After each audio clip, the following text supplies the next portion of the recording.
তোমরা যারা মাধ্যমিক পরীক্ষায় অঙ্কে ভয় পাচ্ছ, স্যার পাস করতে পারবো কি পারবো না, কোনোদিন পড়াশোনা করনি, তাদের জন্য এই ছোট্ট ভিডিওটি কিভাবে অঙ্কে খুব সহজেই ট্রিক অবলম্বন করে পাস করা যায় তার পদ্ধতি তোমাকে বলবো।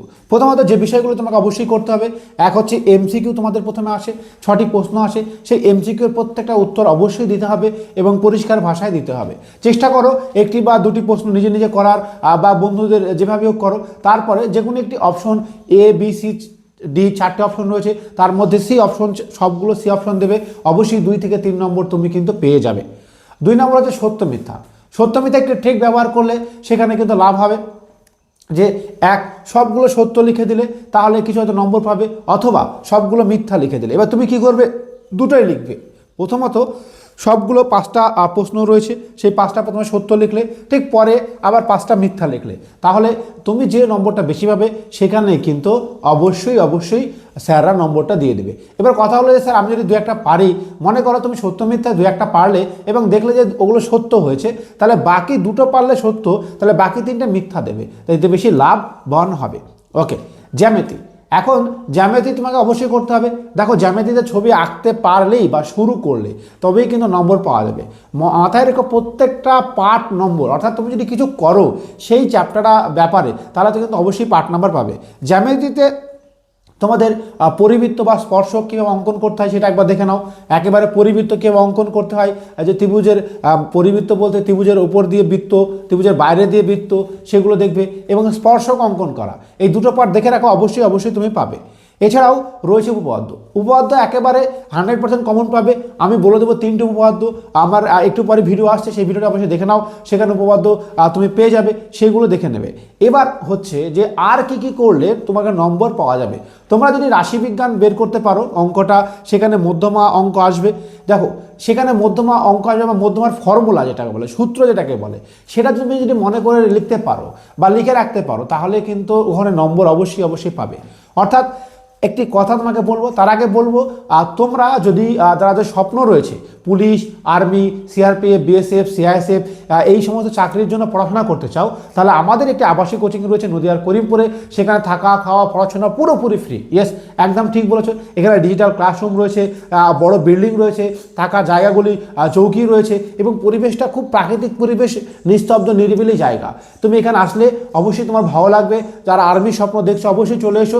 একেবারে মাধ্যমিক পড়ার পরীক্ষার দিন থেকেই চলে আসতে হবে, কারণ একেবারে আগে থেকে প্রিপারেশন নিলে সবার থেকে এগিয়ে থাকবে। হয়তো মাধ্যমিক পরীক্ষায় তুমি এগিয়ে নেই, কিন্তু জীবনের পরীক্ষায়, জীবনে সফলতা হওয়ার পরীক্ষায়, জীবনে চাকরি পাওয়ার পরীক্ষায় তোমাকে এগোতে হলে অবশ্যই চলে আসতে হবে আমাদের আইকে স্টাডি ফোর্স একাডেমিতে।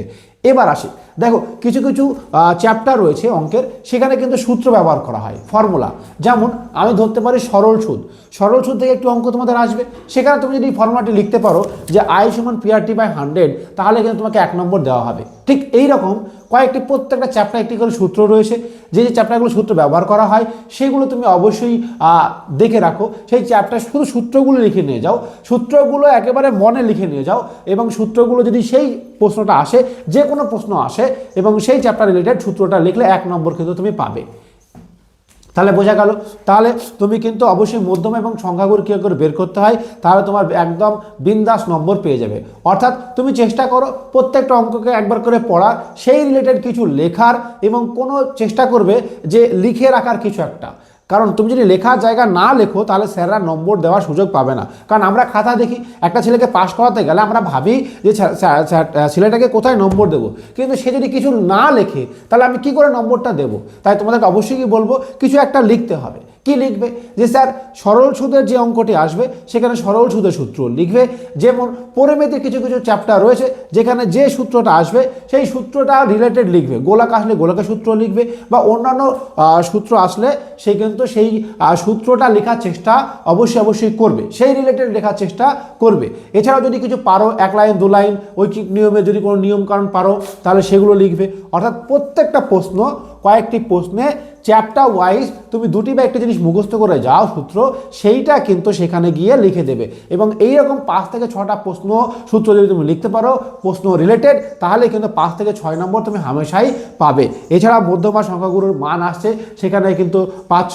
অর্থাৎ তুমি কিন্তু কখনোই ভুল করবে না যে প্রত্যেকটা প্রশ্নের কিছু না কিছু লেখার চেষ্টা করা রিলেটেড, এবং চেষ্টা করো 2-1টি ছোটো ছোটো অঙ্ক করার, এবং শূন্যস্থান পূরণগুলো অবশ্যই চেষ্টা করো কিছু একটা লেখার, কোনো একটা শব্দ সেই রিলেটেড মানে কাছাকাছি যায় এরকম একটা শব্দ লেখার কিন্তু তুমি চেষ্টা অবশ্যই করবে। তাই বলবো কোনো প্রশ্ন তুমি ছেড়ে আসবে না, প্রত্যেকটা প্রশ্ন কিছু না কিছু লেখার চেষ্টা করবে, এবং চেষ্টা করবে সেই চ্যাপ্টার অনুযায়ী সূত্র লেখার চেষ্টা করবে। এভাবেই দেখবে তুমি কিন্তু, এবং এমসিকিউতে যে কোনো অপশন লেখার চেষ্টা করবে, সত্য মিথ্যায় লেখার চেষ্টা করবে, রাশিবিজ্ঞান করবে, জ্যামিতি করবে, উপপাদ্য করবে। অর্থাৎ তুমি কিন্তু বসে থাকবে না পরীক্ষা হলে গিয়ে, তুমি সুন্দর করে সব কিছু লিখলে অবশ্যই তুমি ইজিলি পাস করবে, দেখবে খুব বেশি নম্বর পাবে। এবং পাস করার পর যারা আর্মি, পুলিশ, সিআরপিএফ হতে চাও তাহলে এই মুহূর্তে যোগাযোগ করো। আর হ্যাঁ, কিছুক্ষণ পরে একটি উপপাদ্যের ভিডিও আসছে, তোমরা দেখে নিও কোন উপপাদ্যগুলো তোমাকে করে দিতে হবে একদম শেষ রাতে। ধন্যবাদ, আজকের ভিডিও এই পর্যন্তই।